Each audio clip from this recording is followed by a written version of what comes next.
أعوذ بالله من الشيطان الرجيم بسم الله الرحمن الرحيم السلام عليكم ورحمة الله تعالى وبركاته الحمد لله نحمده ونستعينه ونؤمن به ونتوكل عليه ونعوذ بالله من شرور أنفسنا ومن سيئات أعمالنا من يهده الله فلا مضل له ومن يضلله فلا هادي له أشهد أن لا إله إلا الله وحده لا شريك له وأشهد أن سيدنا ونبينا محمدا عبده ورسوله اللهم فصل وسلم وبارك على سيدنا محمد وعلى آله وصحبه أجمعين أما بعد قال الله تعالى في القرآن الكريم نعوذ بالله من الشيطان الرجيم إنما يعمر مساجد الله من آمن بالله واليوم الآخر وأقام الصلاة وآتى الزكاة ولم يخش إلا الله فعسى أولئك أن يكونوا من المهتدين صدق الله العظيم وقال رسول الله صلى الله عليه وسلم الدنيا خلقت لكم وأنتم خلقتم للآخرة أو كما قال رسول الله صلى الله عليه وسلم. Para alim ulama, para ustaz, para guru kami, hadirin hadirat, tuan-tuan, puan-puan jemaah solat zuhur Masjid Raya An-Nur yang dimuliakan oleh Allah Subhanahu wa taala. Kembali kita sambung kajian zuhur kita berkaitan dengan keutamaan masjid dan solat berjemaah. Pada pertemuan beberapa pekan yang lalu kita membahas tentang orang yang ahli masjid, mereka akan menjadi malaikat akan menjadi teman duduk mereka. Kalau sakit dijenguk oleh malaikat, kalau ada urusan keperluan Allah kirim malaikat untuk bantu. Ahli-ahli masjid disebut sebagai pilar-pilar masjid. Siapa yang cinta dengan masjid, suka dengan masjid, maka Allah cinta dengan dia, Allah sayang dengan dia. Siapa yang bolak-balik ke masjid, maka kata Nabi SAW bahawa dia adalah satu orang yang beriman kepada Allah. Zuhur ini kita sambung lagi. Ada beberapa hadis Nabi SAW yang memberi semangat kepada kita supaya semakin cinta dengan masjid, ingin menjadi ahli masjid, duduk dalam majlis ilmu di masjid. Dari ini hadis riwayat Imam Muslim, hadis nomor 1528. Hadis ini sangat-sangat populer, sudah sering disampaikan oleh para ulama-ulama, ustaz-ustaz kita. An Abi Hurairah radhiyallahu ta'ala anhu anna Rasulullah sallallahu alaihi wasallam qala. Dari Abu Hurairah radhiyallahu ta'ala anhu bahwa Rasulullah sallallahu alaihi wasallam bersabda, ahabbul biladi ila Allah ta'ala masajiduha.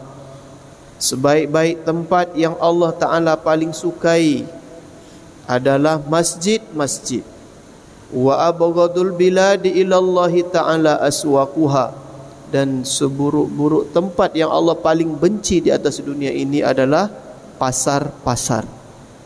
Sebaik-baik tempat yang Allah Ta'ala paling sukai apa?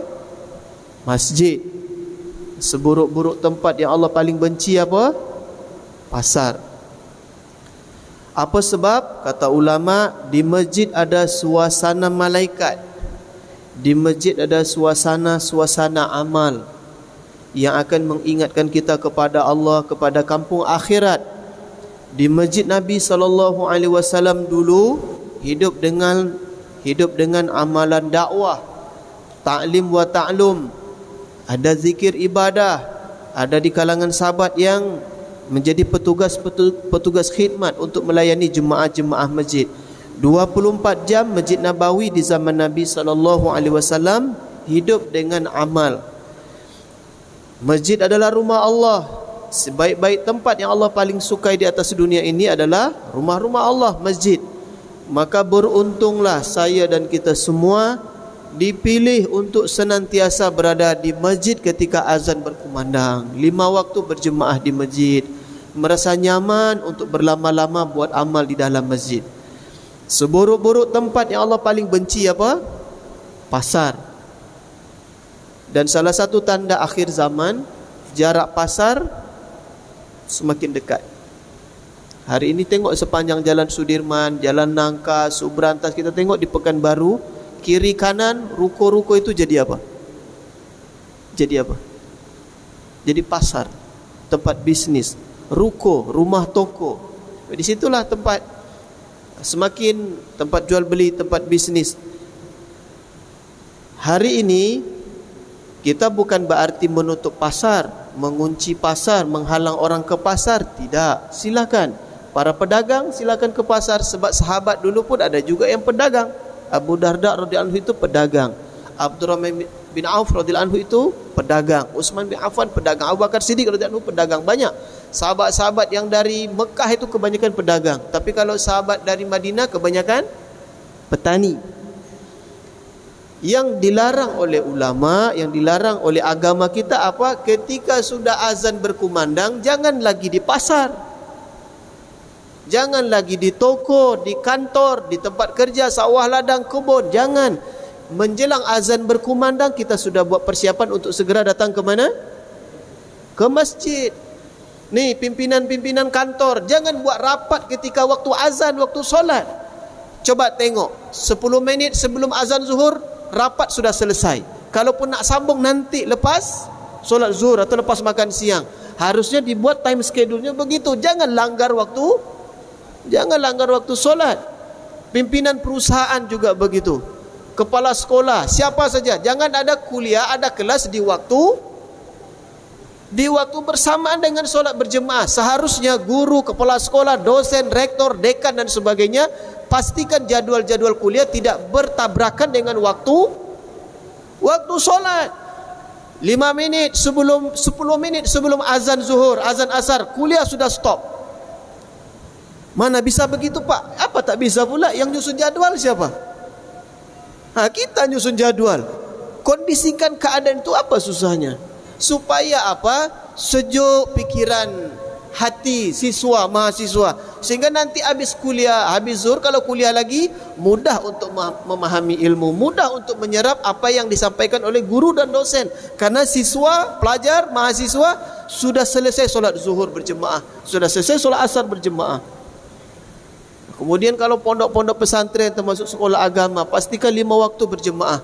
Jangan sampai ada sekolah, kampus yang belum lagi ada fikir bagaimana membawa pelajar mahasiswa mereka untuk solat berjemaah ke masjid atau ke musola sekolah. Baik, itu yang pertama. Sambung hadis berikutnya. Hadis riwayat Imam Tabrani, hadis nomor 147. An Abi Umamah radhiyallahu ta'ala anhu qala qala Rasulullah sallallahu alaihi wasallam al-ghuduwu warrawahu ilal masjidi minal jihadi fi sabilillah. Dari Abu Umamah radhiyallahu ta'ala anhu, ia berkata, Rasulullah sallallahu alaihi wasallam bersabda, pergi ke masjid pada waktu pagi ataupun sore hari termasuk minal jihadi fi sabilillah, termasuk jihad di jalan Allah. Kita berteriak Allahu Akbar, ganyang Israel, ganyang Yahudi, ganyang ini ke masjid pun tak pernah sampai. Ganyang apa? Berteriak-teriak untuk ganyang Yahudi, hancurkan orang kafir. Awak tak pernah ke masjid, berjalan kaki ke masjid itu sudah bagian juga dari jihad fi sabilillah. Ini untuk aktivis lah ni. Karena aktivis mahasiswa ni pandai berteriak-teriak. Sudah zuhur pun masih teriak juga lagi di jalan. 2000 2018 kalau tak salah dulu, 2019 demo depan Polda. Sudah dekat jam 5. Pintu pagar Polda tu sudah hampir roboh, didorong oleh mahasiswa. Kemudian turun Irwasda. Ketika itu Pak Kombes MZ Muttaqin, sekarang beliau Brigjen di Kepala BNN Bangka Belitung. Beliau turun, kemudian dipanggil beberapa korlap, dia tanya, ini sudah jam 5, kalian sudah asar belum? Belum lagi komandan. Kita masuk dalam, di dalam ada masjid, kita solat dulu, habis solat kita berunding. Ketika mahasiswa demo, dia akan mencaci maki, dia akan mengeluarkan kata-kata yang kasar, bahkan kotor. Apa sebab? Sudah jam 5 sore masih belum solat asar. Pertanyaannya adalah, bagaimana mungkin perjuangan kita hari ini akan ditolong oleh Allah, kita meninggalkan rumah Allah? Macam mana tu Pak? Kita berjuang, kita berteriak, tapi dalam waktu yang sama perintah Allah kita langgar, rumah Allah kita tinggal. Pagi hari ke masjid, sore hari ke masjid, kata Nabi, itu pun bagian dari jihad fi sabilillah. Yang paling berat ke masjid waktu kapan Pak Haji? Waktu subuh. Kebanyakan umat Islam kalah waktu subuh. Nih kita yang hadir solat zuhur nih, ramai nih. Siapa tadi yang subuh berjemaah? Kalau bangun subuh tadi berjemaah ke masjid, lulus ujian subuh. Tapi kalau waktu subuh ketika dengar as-salatu khairum minan naum, solat lebih baik daripada tidur, masih juga lagi dalam selimut, masih juga lagi di atas kasur, masih juga lagi dalam alam mimpi, gagal sebagai hamba Allah waktu subuh. Berarti kita ni bukan hamba Allah, tapi hamba mimpi, hamba kasur, hamba bantal, bukan hamba Allah. Bagaimana mungkin satu hari urusan kita akan dimudahkan, akan dibantu, akan ditolong oleh Allah, subuh tadi kita tak datang menghadap Allah? Betul tidak Pak Haji? Inilah masalah umat hari ini, Bapak, Ibu, tuan-tuan, perempuan sekalian. Umat hari ini terputus hubungan dengan rumah Allah.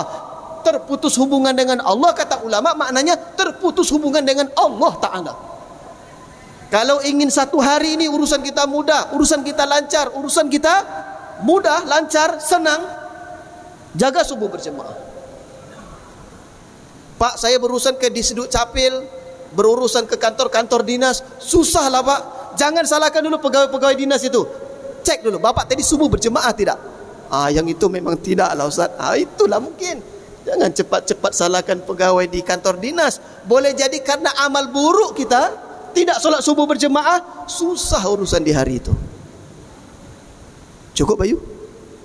Dia tak boleh lama-lama, ini zuhur komat. Karena azan zuhur tadi cepat, jadi tak boleh lambat. Cukup itu dulu. Semoga Allah Ta'ala beri taufik. Saya yang menyampaikan dan Bapak Ibu semua yang mendengar, mulai hari ini kita pasang niat, azam kuat-kuat, saya akan jaga 5 waktu berjemaah sampai saya mati. Sampai nanti Allah wafatkan kita dalam sujud di masjid. Selalu kita tengok video di WA kan, di YouTube, di Facebook, ada orang meninggal sujud di masjid, meninggal zikir, doa, baca Quran di masjid. Kalau kita ingin begitu, kapan Allah beri? Ketika kita adalah ahli-ahli masjid. Subhanallah bihamdihi, subhanakallahumma rabbana bihamdika, nasyhadu an la ilaha illa anta, nastaghfiruka wa natubu ilaik. Assalamualaikum warahmatullahi wabarakatuh.